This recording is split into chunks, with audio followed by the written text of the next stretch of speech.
ਬੰਦਾ ਕੋਈ ਛੋਟਾ ਜਿਹਾ ਅਹਿਮਦ। हाँ जी वही ਅੱਛਾ ਸਾਥ ਉਹ ਤੁਹਾਡੀ ਬੰਦਾ ਬਣਾ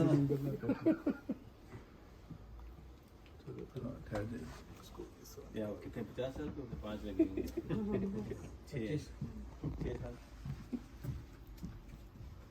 अहमद आज रियल बता दें एज 4 साल 23 4 साल के करीब 23 4 साल की एक के अंदर 4 साल की है। रातें निकाल के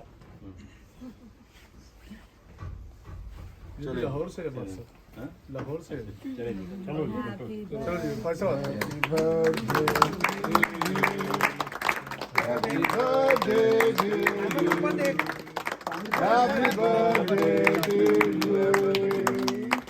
Happy birthday to you.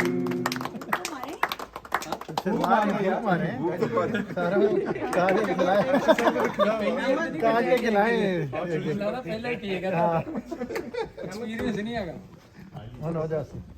Use करता था यार हैप्पी बर्थडे बॉय ने क्या बता रही है बहुत अच्छा अगर क्विकली फोटो अगर उतरवानी है बेग साहब से तो मुश्तबाशा गोगी साहब ਨੂੰ ਖਵਾ गोगी साहब गोगी साहब ਨੂੰ ਕਨਫਿਊਜ਼ ਹੋਏ ਗਏ गोगी साहब ਨੂੰ गोगी साहब आओ ना